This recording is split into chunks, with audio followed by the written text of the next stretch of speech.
Hey, what's up guys? Today we're going to be going over the best builds for each class for lethal difficulty. There's a lot of variants and there's a lot of weapons that are viable in lethal difficulty, but I'm just going to go over what I believe to be strongest for each class. If you have a different build that you like, feel free to share it in the comments. I do have over 350 hours in the game. I've maxed almost every single weapon aside from the instigator carbine and then the heavy weapons, the plasma and the multi-melta. Every other melee and ranged weapon in the game I have maxed out, even the auto bolt rifle, and I've also solo cleared lethal difficulty with every single class except the heavy, which I just don't play that much just because his playstyle just doesn't really click with me, but I'll probably try it pretty soon here. But we'll get right into the builds here. I'm not gonna hold the builds hostage till the end of the video, so I'll try to develop a graphic that just kind of summarizes the builds for each class that you could come back and quickly refer to or screenshot.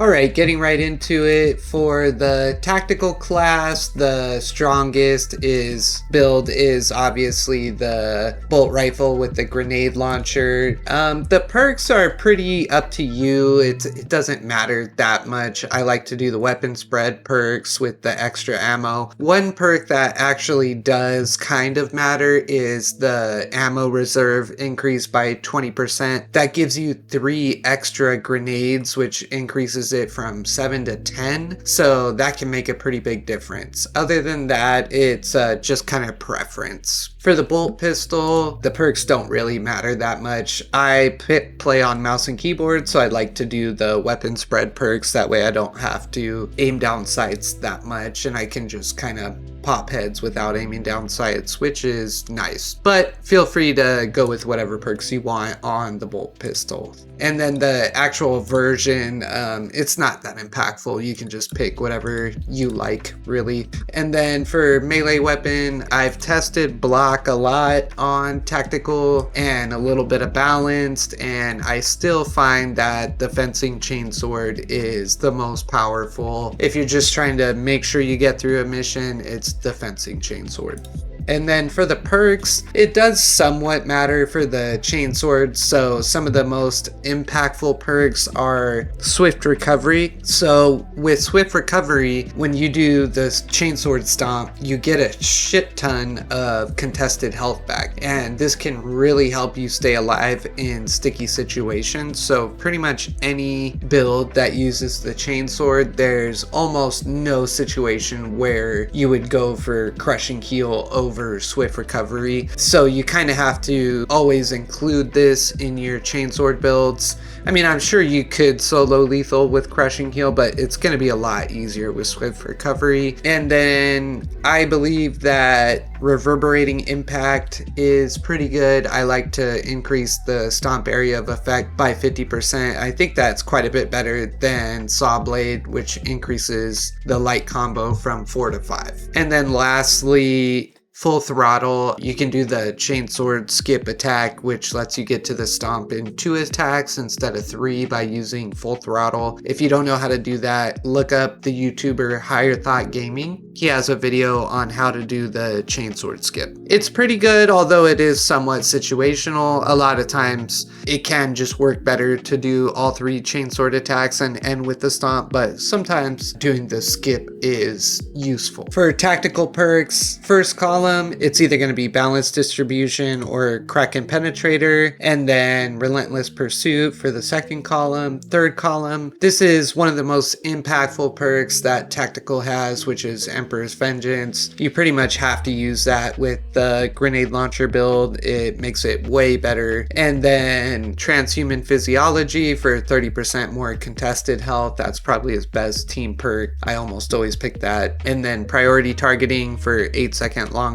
aspects. Battle focus is one of his next best perks. I almost always take that one. And then expert timing, so you get 100% more damage. And since you already took the 8-second 1% longer. The 4-second reduced base time isn't too bad. And then lastly, I like to do Mark for Death, but Radiating Impact is also fine, so you can go with either one of these. So this was pretty much one of the best setups for tactical perks. If you don't want to run the grenade launcher because it's OP and it can get a little boring, or people are griefing you because of it, you can also run the Melta, which is super strong. For the perks, it doesn't matter too much, but it's nice to get the increased magazine size. And then pretty much besides that, it's just kind of your preference. It doesn't really matter that much, but I like to get both of the magazine size because it works well with Emperor's Vengeance. For Assault, I find the heavy bolt pistol to be best for him. I like the damage output. I like its ability to interrupt when enemies are calling for reinforcements. I think it's a little bit better at it than the Volkite pistol. For the perks, I like to do the weapon spread perks for the same reason. I'm not big on aiming down sights if I don't have to. I've cleared solo lethal with this build. I think that the fencing chainsword is really strong on Assault, and you don't see people running it that much because everybody likes the Thunderhammer, which it is really good and it's fun, and he's the only class that has it, so it kind of makes you want to use it. But if you're just trying to clear a really hard mission and you want to use Assault, I find that the fencing chainsword is a little bit easier. I set it up the same way as I do with tactical. And then for the perks, armor reinforcement is one of his best perks. You pretty much have to get that, and it works really well with the fencing weapon. And then I like to take 15% increased damage on the bolt pistol, 15% against Majoris, and then the 50% gun strike for the team perk, and then ground pound 100% more but 50% reduced radius. And then here in this column you can either go with Zealous Blow or Maneuverability. Zealous Blow works a little better on the Tyranid missions where there's a lot of Hormagaunts and Termagants to slam down into. You can restore your jump pack pretty fast with that. If you're doing a Chaos mission, sometimes Maneuverability is a little bit better since there's less enemies to slam down into, but they're both pretty interchangeable and they're both good in their own right. For this column, Diligence is really good, but sometimes I run Pride and Duty, which gives 25% more ground pound damage for 10 seconds after a finisher. So 10 seconds can be long during a battle, so sometimes that's pretty good, but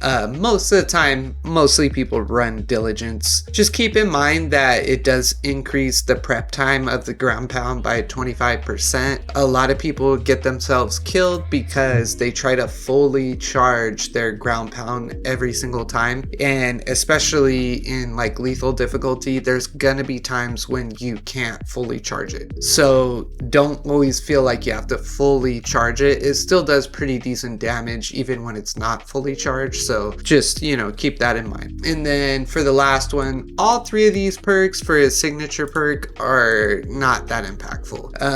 I like to do jump pack deals damage to all enemies in takeoff area. I find that one at least gets a little bit of use, but it's really up to you, whichever one you want to use. It doesn't matter that much. So that's pretty much the Assault build. This is how I cleared solo lethal with Assault. You're just gonna play with trying to get as many gun strikes as you can. His gun strikes are really powerful because it bases some of the damage off of the heavy bolt pistol's damage. Some people like to take the increased firepower heavy bolt pistol because it does a little bit more on the gun strikes, but it's not too big of a difference. So it's really up to you which one of these three you want to take.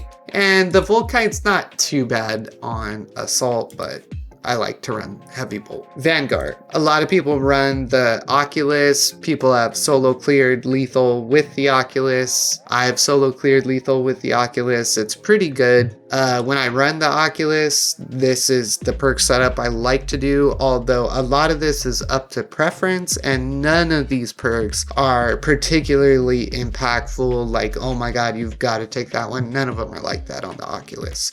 So feel free to set it up however you're most comfortable, because that's gonna help you the most. But for me personally, I like to get as much ammo as I can on it because its damage is pretty poor. So if you're solo and you're fighting zoanthropes, you can run out of ammo, which is also why I like to take the increased ammo version of the Oculus, because it just gives you the best chance to not run out of ammo. You can also run the Melta. They're both really good. I feel that the Melta is a tiny bit stronger. I like to run the one with the increased range, but once again, it's kind of up to preference. And then for the Melta, I like to take the increased magazine size. And then none of these, once again, are like super important. So feel free to set it up the way that you like. Most people agree that the Instigator Bolt Carbine is not that strong, and it's a little bit underpowered, which is why I haven't played with it yet. For the Vanguard sidearm, the Volkite pistol is really good. I feel that the Bolt pistol is a little bit underperforming, and I think the Volkite pistol is a little bit better all around. So I run the Volkite. I run all the perks on the top, but once again, it's kind of up to preference, and none of these are too important. For his melee weapon, I feel that the Vanguard is the one class that block weapons are really good on, and I've solo cleared lethal with the blockchain sword combined with the HP perk on heavy attacks. You can get back a lot of health like that, and it's really strong. I like to do the 50% increased AoE on stomp. I think it's really good. And then I don't usually take the double stomp because it takes a long time to get the second stomp off, and you can be pretty vulnerable during that time, so I don't think it's that good. The knife is also not bad. It's totally viable in the highest of difficulties, but I do feel the chainsword, if you're just trying to run the best build, the chainsword is where it's at. For his perks, I like to set it up with as much melee damage as you can get. So I do the 10% on Majoris, I do 50% parry and block window, 50% dodge window on low health, and then 15% more melee damage for the team perk. A lot of people prefer Inner Fire, which helps you recharge your class ability a lot faster. I don't think that his class ability is super impactful. I think his melee damage is the thing that makes him really good in combination with his healing abilities. So that's why I don't run Inner Fire that much, but if you like it, feel free to run it. It is a good perk, but I go with Melee Champion. For these three perks, it really doesn't matter that much. You can set it up however you like, but these are the three that I run. And then for his signature perk, Adrenaline Rush is one of the absolute best perks in the game, and you pretty much have to run it, which it lets you heal on Majoris kills and will pretty much, make you almost unkillable. And that's how I set up the Vanguard. That's how I cleared solo lethal with Vanguard. For Bulwark, I like to run the fencing chainsword. I feel like Bulwark's parry abilities are really strong, and his parry build is where it's at if you're just trying to clear missions. Although I don't run the shock perks, I just do the AoE on parry, and then I do scramble targeting for some range damage resistance and armor reinforcement. You can do the shock build like this, but you lose armor reinforcement, and if you're really trying to make sure you're getting through missions, armor reinforcement is going to help you a lot because you get back a lot of armor from gun strikes. And if you're doing like a mission that has a boss in it, like Decapitation, fighting the Hive Tyrant, you get back a lot, like 2 bars of armor every time you gun strike the Hive Tyrant. So it makes you a lot more tanky and gives you a lot more room for mistakes. So if you're just trying to get through a mission, just run armor reinforcement with the fencing weapon. You'll be a lot more tanky and a lot more harder to kill. And then for his team perk, Advanced Conditioning with the contested health fades 50% more slowly usually is really, really good. I pretty much always take that. And then for this column here, you can pretty much pick whatever you want, but the 300% increased armor generation speed is pretty good, but it's really up to preference, whichever you want in there. And then you pretty much have to take Invigorating Icon because it lets you full heal whenever you get an execution if you put the flag down. This is one of the best perks in the game, and if you're trying to, you know, seriously get through a mission, you pretty much gotta take it. And then for this column, none of these are that good, but I usually either run the 10% more damage or revive squad members with the flag. And then for a signature perk, I find defensive mastery and armored advance to be both pretty good, but probably defensive mastery is the best because you can one-shot Majoris and Extremis on a parry, so that can come in pretty clutch sometimes. For sniper, I was able to solo clear lethal with the Las Fusel. I think for the Las Fusel, having the extra ammo is pretty impactful, and then also having the spread reduction can come in pretty clutch because there'll be times when enemies are right up on you or you're surrounded and you can't really aim down sights at that particular moment, and just being able to like shotgun blast them from close range can be pretty useful. So I think these two perks are actually pretty good, and this is one situation where I would say this build is a little stronger, so I would go for these perks if you're building out the Las Fusel. And then as a runner up, I would say the Stalker Bolt is really good. If you can land your headshots, that build can also be pretty good. But I find that the Las Fusel is a little more ammo efficient. The Stalker Bolt can run out of ammo sometimes, so I think Las Fusel is definitely the best. And then for the Bolt Pistol, you can build it out however you want. It doesn't really matter. And for his melee weapon, I think the Fencing Knife is going to be the best if you're just trying to get through a mission. People have solo cleared lethal with the block. I haven't done it yet. I think fencing's easier. That's how I solo cleared lethal on sniper. And then for sniper's perks, for the first column here, it doesn't matter too much. Usually I run melee mastery. And then for the second column, once again, it doesn't matter too much, but I do think that the 10% ammo is nice. And then for the third column, lethal efficiency is useful when you're running the Las Fusel, so you gotta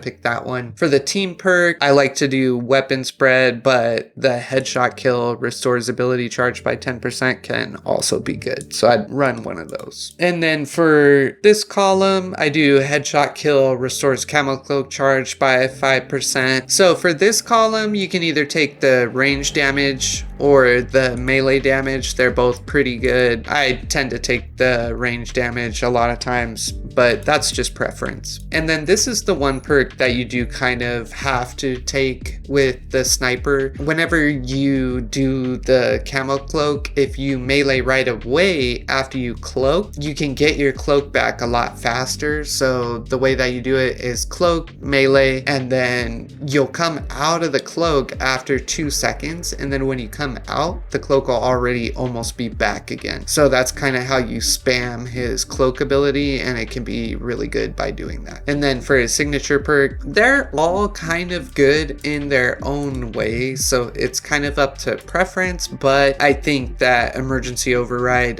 can come in really clutch if you're struggling to get through a difficulty. All right, and last for the heavy class, I'll just put out a little advisory warning right now. Heavy's my least played class, and I just finished getting him to 25 while I was making this video, so take everything I say with a grain of salt. But I did lift this build from First Tour Guardsman, who, if you've seen my channel, I'm sure you've seen his videos. He recently did a heavy solo lethal video with this exact build, and I was trying it out right now, and it's pretty awesome. You can get back your contested health really well with this setup on the heavy bolter, so I really like it. But feel free to comment down below with like what kind of build you like to do with the heavy. For my build, since I only had the bolter, we're just gonna go heavy bolter, and then we're gonna go with these perks. The ammo really helps. Not being able to get knocked around in heavy stance is pretty nice, and then the spread reduction and ammo increase is just gonna help a lot when you're trying to kill stuff quickly. And then for the perks, we're gonna go restoration. Killing 10 enemies in rapid succession restores 1 armor. Strategic stand. While in heavy stance, dealing damage restores 15% more contested health. This perk is known to be one of heavy's best perks because you can just like out heal a lot of damage and just like face tank stuff, and it's really powerful on the heavy class, so this is definitely one of his most impactful perks. And then we'll go with overwhelming power, which just gives 10% more range damage to the squad, and then we'll get 25% increased ammo because heavy tends to run out of ammo sometimes, so this definitely helps. And then 10 consecutive kills gives an extra grenade, which really in lethal, this is where getting grenades starts to make a difference, because having a crack grenade handy for tough enemies can be really helpful. And then Obdurate Bastion increases the halo durability by 20%. That's pretty good. And then Brute Force range damage by 15%. 15% range damage is nothing to scoff at, so that's not bad. And then lastly, offensive capability. When active, Iron Halo deals damage over time to all enemies within 5 meters. Yeah, I was just running a lethal mission right before this with this build, and man, you can actually kill stuff pretty quick with this build, so I was really liking it. And then for our sidearm, we're gonna go for the plasma pistol. First Torque Artsman, I believe, actually used the bolt pistol in his build, but I don't really like the bolt pistol on any class. It just doesn't seem super impactful. I'd even take the Volkite over it in most circumstances. So for my build, I went with the plasma. And for your plasma perks, it doesn't matter too much, but this is how I like to set it up. And then yeah, leave your builds down below, guys, or if you disagree with anything that I chose, leave a comment and let me know why. Just, you know, try to remain civil, but I always like to hear other people's point of view and different builds. I definitely have not seen every single thing in the game, and there's always more to learn, so feel free to leave a comment. Let's talk about some builds down below, and thank you guys so much for watching.